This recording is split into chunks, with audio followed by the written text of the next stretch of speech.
इसी तरीके से एक मरतबा हुजूर नबी करीम सल्लल्लाहु ताला अलैहि वसल्लम तशरीफ फरमा है।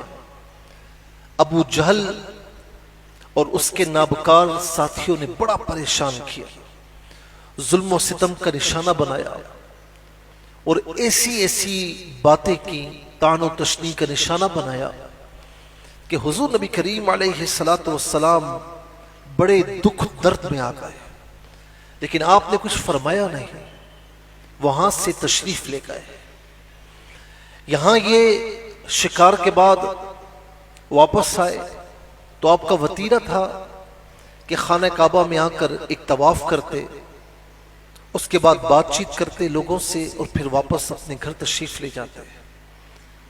जब आए तो एक लौंडी ने आपको बताया कि अमीर हमजा, ए हमजा, तू तो यहां बड़े आराम में है, तू तो बड़े सुकून में है, लेकिन तुझे पता है कि तेरे भतीजे के साथ बड़ा जुल्म हुआ है।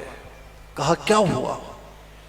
कहा अबू जहल ने और उसके साथियों ने उनको अभी कुछ देर पहले बड़ा परेशान किया, बड़ा जुल्म और सितम का निशाना बनाया। आप होते तो आपका दिल भी पसीज जाता। कहा अच्छा। आपने तवाफ किया और सारे काम छोड़े और उस मकाम पर आए कि जहां अबू जहल, जिसे अबुल हिकम कहा जाता था, वो वहां पर बैठा अपने साथियों से बातचीत कर रहा था। आपने जाते ही उसके सर पर कुमान मारी, उसे मारा पीटा, गोया कि अपने भतीजे मोहम्मद मुस्तफा सल्लल्लाहु अलैहि वसल्लम का बदला लिया और कहा और कौन कौन था जिसने मेरे भतीजे को परेशान किया। अब ये आपकी जिंदगी का यू टर्न है, अब आपकी जिंदगी यहां से बदलने वाली है।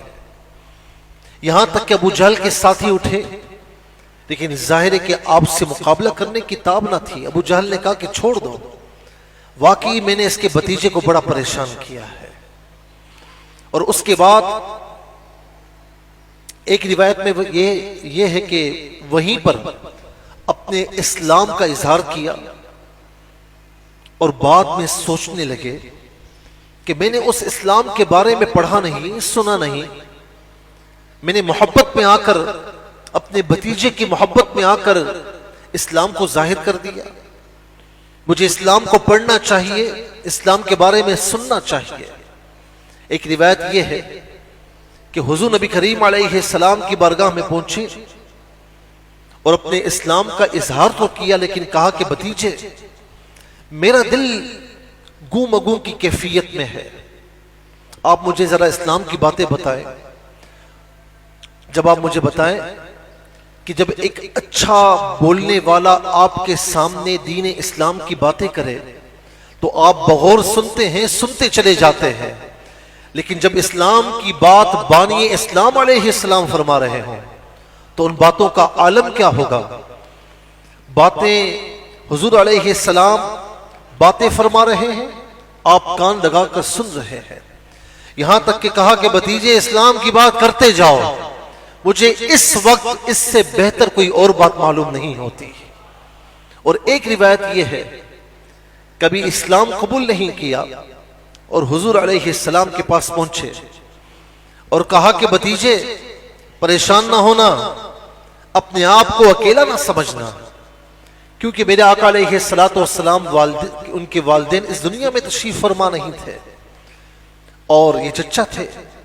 जब हुजूर नबी करीम अलैहिस्सलाम पर जुल्म और सितम का इल्म हुआ तो आपके जहन में ये भी था कि मेरा भतीजा इसके वालिदैन नहीं और इस पर कोई जुल्म ढहाए, ये मुझे बर्दाश्त नहीं। तो कहा कि भतीजे अपने आप को अकेला ना समझना, तेरा चचा इस दुनिया में मौजूद है, वो बदला लेकर आया है और अबू जहल को उसने खूब मारा है। हुजूर नबी करीम अलैहिस्सलाम के चेहरे अनवर पर कोई खुशी के आसार नमूदार नहीं हुए। तो इन्होंने कहा कि भतीजे, क्या तुझे कोई खुशी नहीं हुई? आप अलैहिस्सलाम ने फरमाया कि चचा जान, मुझे इन बातों से कोई खुशी हासिल नहीं होती कि आप मेरा बदला लेकर आए, मुझे कोई खुशी नहीं है। तो कहा कि खुशी किस बात से होगी? फरमाया कि खुशी जब होगी जब आप दीन इस्लाम में दाखिल हो जाएंगे। और उस वक्त आपने आवाज़े बुलंद कलमा शहादत पढ़ा और कहा कि अशहदु अल्ला इलाहा इल्लल्लाह व अशहदु अन्नका अब्दुल्लाहि व रसूलुहु, मैं गवाही देता हूं कि अल्लाह के सिवा कोई माबूद नहीं, और मैं गवाही देता हूं कि आप अल्लाह के बंदे और उसके रसूल हैं। फिर आपके दीन इस्लाम में दाखिल होने के बाद इस्लाम का एक ताबनाक दौर शुरू हुआ।